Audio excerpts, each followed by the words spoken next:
The gleam of gold caught in the afternoon sun as Margaret Mills twisted the wedding band from her finger.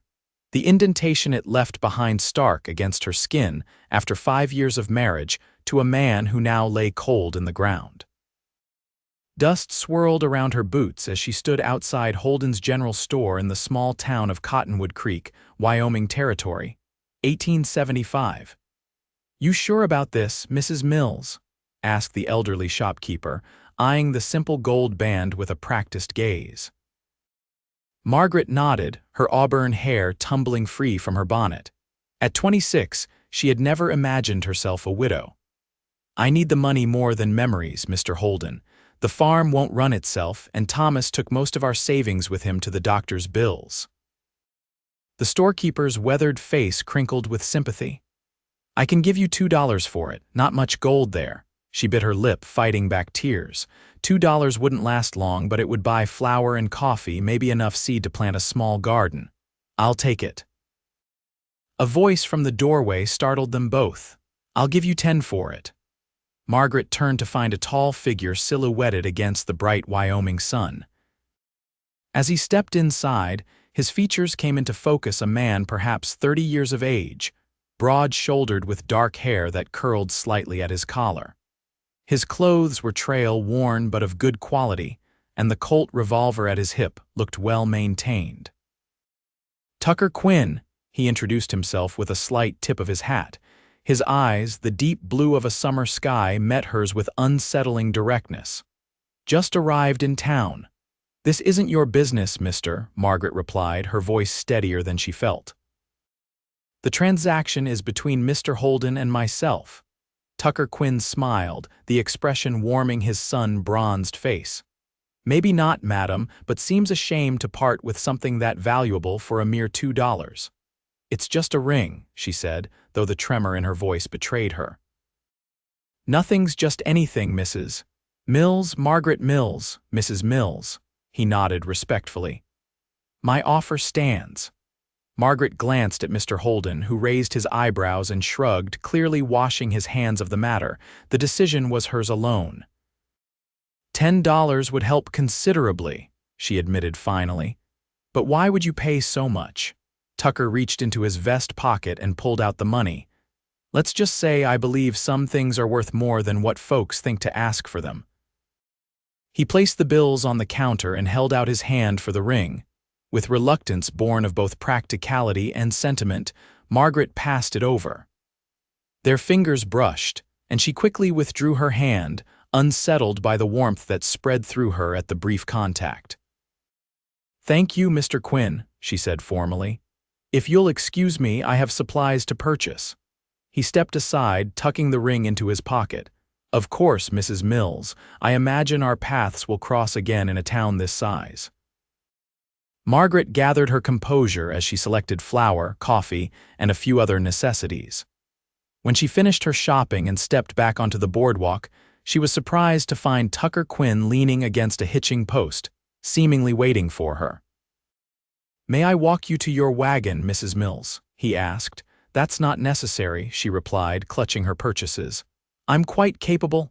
"I don't doubt it," he said with that same easy smile, "but my mama raised me with manners."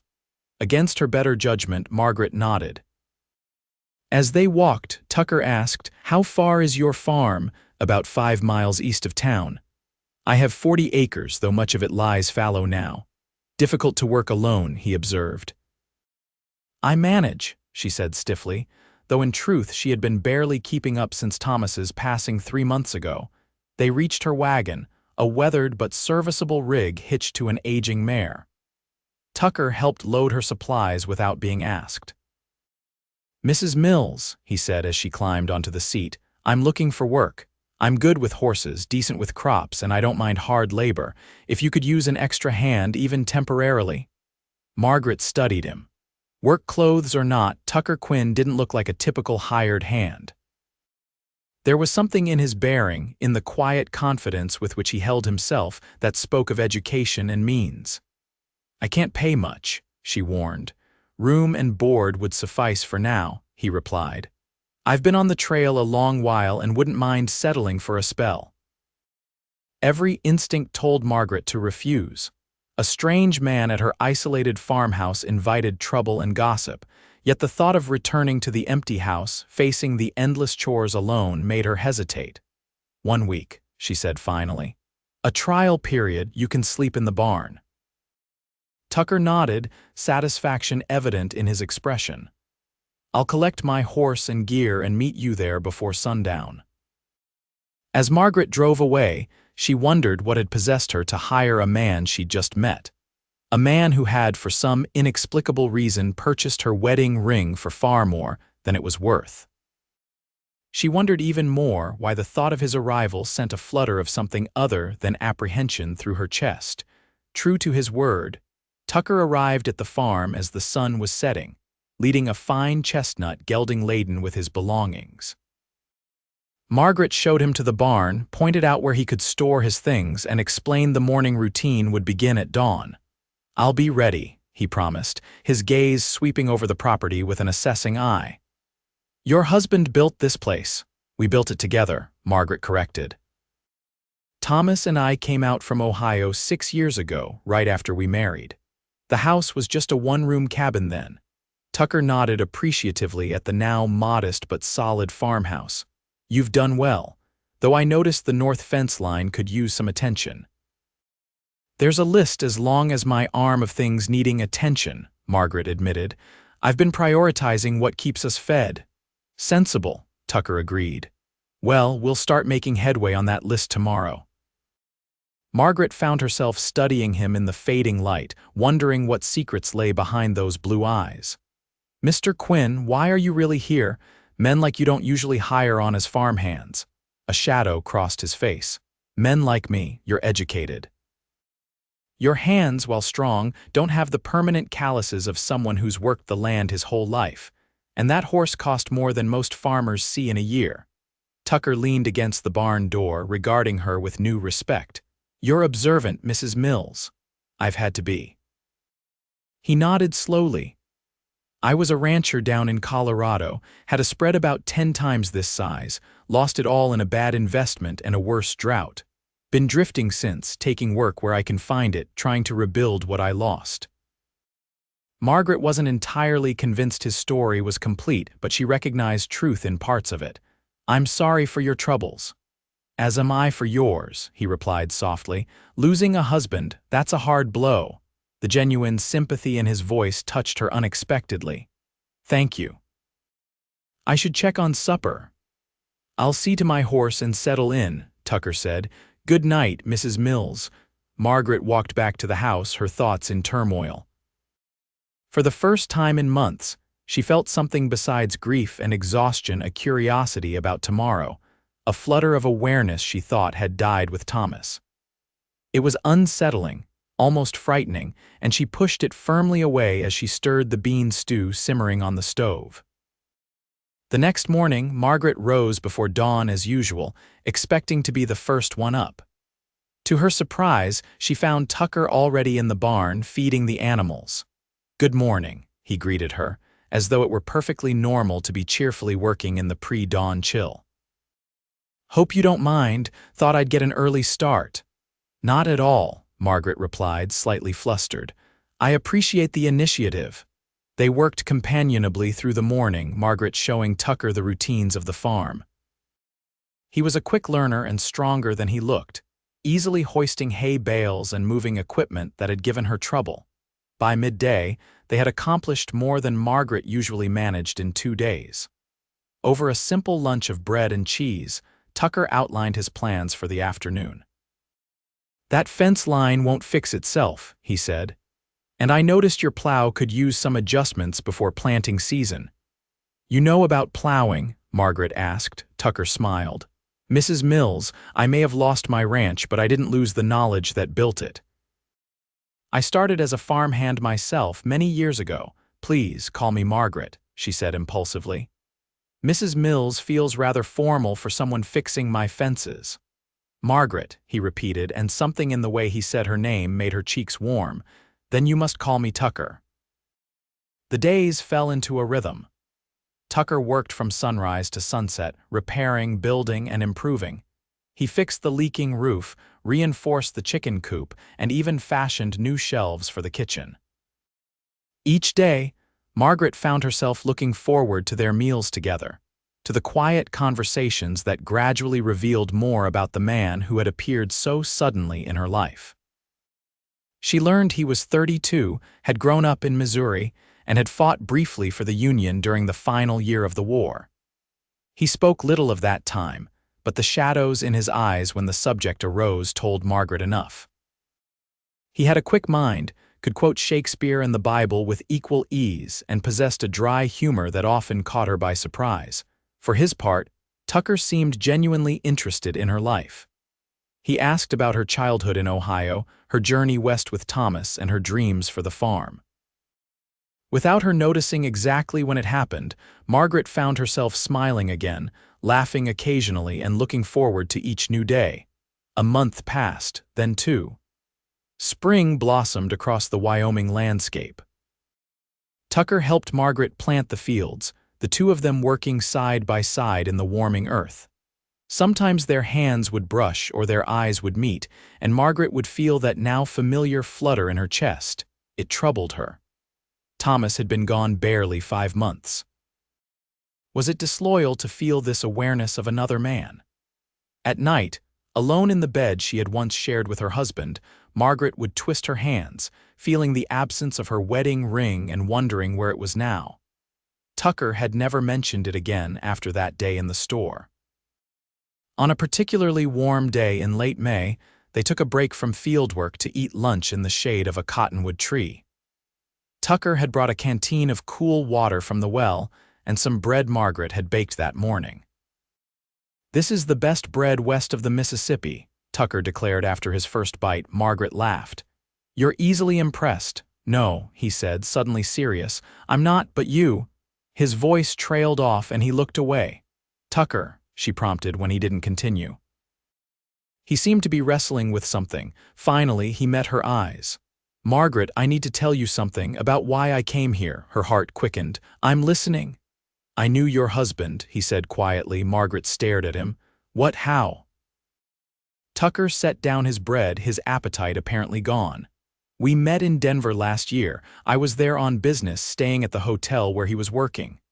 "Working?" Margaret frowned. "Thomas went to Denver to sell our horses." Tucker's expression was gentle but unyielding. "He was dealing faro at the Silver Star Saloon. Said he'd lost the horses in a bad deal and was trying to earn enough to come home." Margaret felt as though she'd been struck. "That's impossible. Thomas wrote to me. He said the horse sales were slow, but he was negotiating." "I'm sorry," Tucker said softly. "He was in a bad way when I met him, drinking too much, gambling what he earned. We talked a few times. He spoke of you often with regret and love." Tears burned in Margaret's eyes. "Why are you telling me this now?" "Because he gave me something to return to you if anything happened to him." Tucker reached into his shirt pocket and pulled out her wedding ring. "He sold it to pay a debt, then won it back in a game. Asked me to make sure it got back to you if he couldn't." Margaret stared at the gold band resting in Tucker's palm. "He died of pneumonia," she whispered. "Here at home." "I know," Tucker said. "I read about it in a Denver newspaper. That's when I decided to find you to fulfill my promise." "So everything coming here, working on the farm, it was all just to return my ring?" The thought hurt more than Margaret wanted to admit. Tucker shook his head. "At first, yes. I meant to give it to you that day in the store, explain everything, and move on. But then I saw your determination, your strength in the face of hardship, and I wanted to help. I wanted to know you." He held out the ring. "This belongs to you, Margaret. What you do with it is your choice." Margaret took the ring, feeling its familiar weight. Memories of Thomas, the good and the bad, the dreams they'd shared, and the reality that had fallen short washed over her. She closed her fingers around the gold band. "Thank you for telling me the truth," she said finally, "and for bringing this back to me." Tucker nodded, his expression unreadable. "I should get back to work. The western field still needs attention." He stood abruptly and walked away, leaving Margaret beneath the cottonwood tree with her thoughts and her ring. That night, dinner was a silent affair. Tucker excused himself early and Margaret was left alone with her conflicted feelings. The next morning, Margaret rose to find Tucker loading his belongings onto his horse. "You're leaving," she said, her voice catching. He turned, his face solemn. "I think it's best. I've fulfilled my promise. The farm is in good shape for the season. You'll manage fine." "Is that what you think I want to manage?" The words burst from her before she could stop them. Tucker looked startled. "What do you want, Margaret?" She took a deep breath. "I want to live again, not just survive. These past months with you, I've remembered what it feels like to look forward to each day, to share thoughts and dreams with someone who understands." "Your husband was a flawed man who made mistakes," Margaret interrupted. "As am I, as are you, but Thomas is gone and I'm still here." "And so are you, Tucker Quinn, unless you're determined to keep running." Tucker stared at her, hope and uncertainty warring in his eyes. "I don't want to dishonor your grief." Margaret stepped closer to him. "My grief is my own, as are my choices." She held out her hand, the wedding ring resting on her palm. "This represented a promise that ended with Thomas's death. I'm grateful to have it back as a memory of what was good between us, but I'm ready to make new promises." Tucker looked from the ring to her face. Slowly he reached out, not for the ring but for her other hand. "Are you certain?" "No," Margaret admitted with a small smile, "but I'm certain I want to find out where this path leads. Stay, Tucker, not as a hired hand, not out of obligation, but because you want what I want." "And what is that?" he asked, his voice rough with emotion. "A chance for both of us." Tucker's fingers tightened around hers. "Margaret Mills, you are the most unexpected blessing of my life."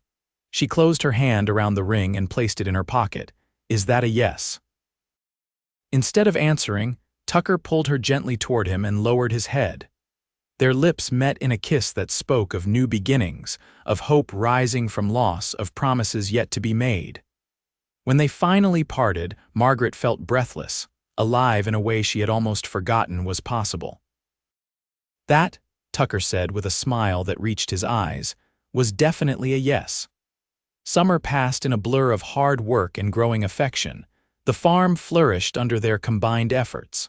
Margaret's grief gradually transformed into fond remembrance, making room for new joy to take root and grow. Tucker proved himself steadfast and honest, sharing more of his past as trust deepened between them. He had indeed lost his ranch, though the full story involved his partner's betrayal and a fire that had destroyed most of what remained. "We all have our scars," Margaret told him one evening as they sat on the porch watching the sunset. "It's what we build from the ashes that matters." By autumn, their relationship had blossomed into love, neither of them attempting to deny the depth of their feelings. The townspeople had initially gossiped about the widow and her hired man, but as time passed and they saw the genuine respect and care between Margaret and Tucker, most accepted the relationship. One crisp October morning, Tucker asked Margaret to join him for a ride to a nearby hillside that overlooked the valley. "It's harvest time," she protested mildly. "We have work to do." "The harvest will wait one morning," he insisted. "I have something to show you." Curious, Margaret agreed. They rode side by side through golden fields, and stands of aspens turned brilliant yellow by the changing season. When they reached the overlook, Tucker helped her dismount, his hands lingering at her waist. "Look," he said, gesturing toward their farm below. "Look at what you've built, Margaret. What we've built together." From this vantage point, she could see the entire property, the neat fields heavy with wheat and corn, the repaired fences, the barn with its fresh coat of paint, and the farmhouse with smoke curling from the chimney. It looked prosperous, cared for, alive with possibility. "It's beautiful," she admitted, her throat tight with emotion. "It is," Tucker agreed, "but not as beautiful as the woman who held onto it through the darkest times." He reached into his pocket and pulled out a small object that caught the morning light. Margaret's breath caught when she realized it was a ring, not her old wedding band, but a new one, simple but lovely, with a small pearl set between two tiny diamonds. "I didn't have much when I arrived here," Tucker said, his voice steady though his hand trembled slightly. Just my horse, my reputation, and a promise to keep. Now I find myself wanting to make another promise, one that would last the rest of our lives." He took her hand. "Margaret Mills, I love you. Your strength, your kindness, your unwavering heart. Would you do me the honor of becoming my wife?" Tears filled Margaret's eyes, but they were tears of happiness. "Yes," she whispered. "Yes, Tucker Quinn, I will marry you." Tucker's face broke into a radiant smile as he slipped the ring onto her finger. It fit perfectly, as though it had been made for her hand. In a way, Margaret thought, it had, just as she and Tucker seemed made for each other, two broken people who had found wholeness together. Their wedding took place in early December, a small but joyous affair in the town's church. Mr. Holden, who had witnessed their first meeting, was among the guests, beaming with self-satisfaction as though he had orchestrated the entire match. "Knew at the minute he offered $10 for that ring," the old shopkeeper told anyone who would listen. "Man doesn't pay 5 times the value unless he's got his eye on something worth far more." Margaret wore a new dress of deep blue that matched Tucker's eyes. Around her neck, on a slender chain, hung her first wedding ring, a memorial to what had been and what had been learned. On her finger gleamed Tucker's ring, a symbol of their future together. When the minister pronounced them husband and wife, Tucker looked into Margaret's eyes with such love that she felt it illuminate every corner of her being. Their kiss sealed promises spoken and unspoken to honor the past without being bound by it, to face challenges together, to build something lasting from the broken pieces life had handed them both. That night, in the farmhouse that was now truly their home, they stood by the fireplace watching the flames dance. "Mrs. Quinn," Tucker murmured, drawing her into his arms. "How does it sound to you?" "Like the beginning of our story," Margaret replied, leaning into his embrace. "Not the end." Tucker kissed her forehead. "Every good story has chapters that build on what came before. This is just our next one." As winter settled over Wyoming, the Quinn farm stood as a testament to perseverance and renewal. Inside the warm farmhouse, Margaret and Tucker built their life together day by day, their love a beacon in the wilderness of the American West. By the following spring, Margaret found herself with wonderful news to share. As they worked in the newly planted garden, she placed Tucker's hand gently on her still flat stomach. "We're going to have a baby," she told him, watching joy spread across his face. Tucker pulled her into his arms, his eyes shining with tears. "A family of our own," he whispered. "Margaret, you have given me more than I ever dreamed possible." As the years passed, the Quinn farm prospered. Their first child, a daughter named Elizabeth, was joined by a son, Daniel, 2 years later. The house expanded to accommodate their growing family, and their reputation for hospitality became known throughout the territory.